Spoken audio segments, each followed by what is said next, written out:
Welcome everyone to another Tuesday review, and this time we have for you a game, a horror game in fact, more like an RPG horror, and that game is called...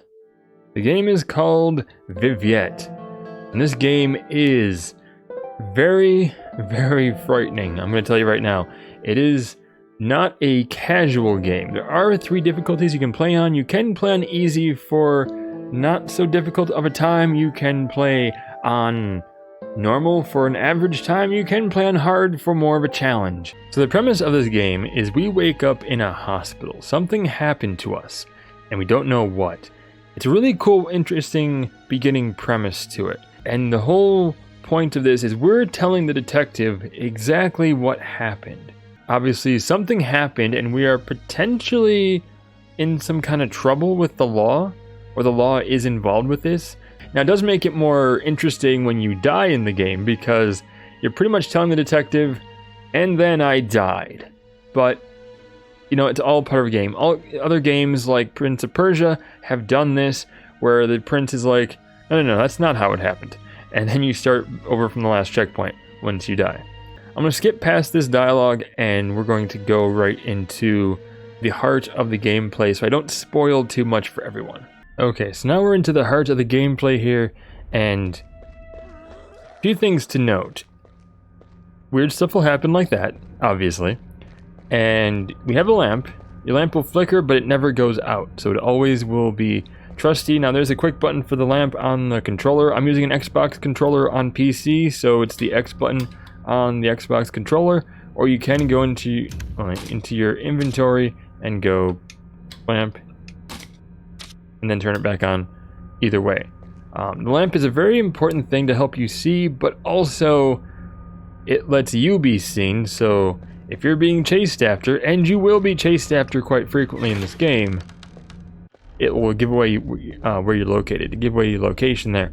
So that's a good thing to keep in mind. You can quickly turn it off if you don't want to be seen. We go around solving puzzles, trying to avoid being killed. And we're actually being chased by our sister, who's possessed by a spirit, some kind of spirit from this house. Now you will receive certain items in this game to get certain things.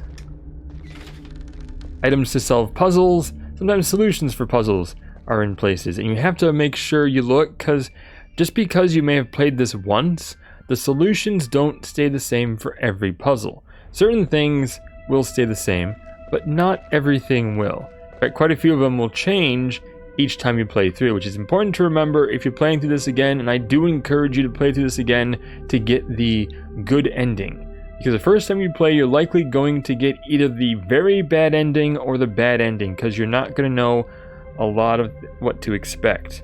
And getting the good ending will require you to play through again and know what you're looking for. One big mechanic in this game, right here,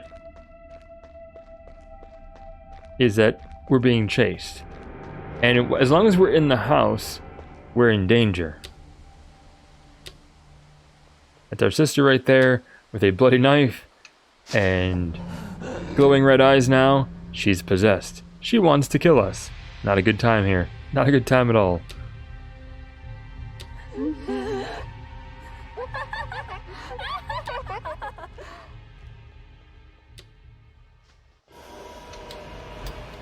Now, B on the remote is the run button. Now, if we get caught, it's a stamina thing. We gotta hit the A button really fast, then escape. And throughout this whole mansion, even in rooms where you're trying to solve puzzles, and even in save rooms, she can appear. She can chase you, and those rooms can be dangerous. So no room in this house is safe. Now, if you go outside, you're safe. And there are a few puzzles you have to do outside, so those are areas you actually will be safe. Kind of gives you some areas where you can take a breather and know she's not going to go. But a vast majority of places you need to go and need to explore are going to be in that house. And she is in there trying to kill you. And it makes for a tense situation. So honestly, this is one of the scariest RPG Maker style horror games, these RPG horror games that I've ever played. And I've played quite a few, including like Mad Father, Masao, and The Crooked Man, This one is the scariest of all of them that I played.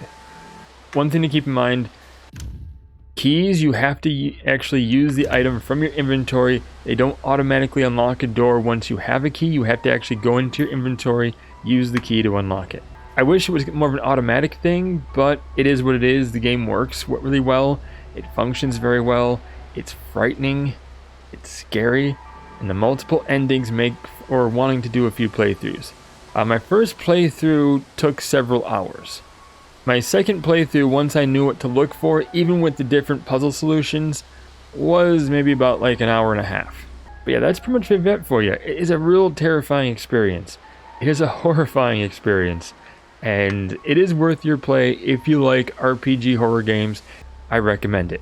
But anyway, thanks for watching. Appreciate all of you. We'll check you out in the next video.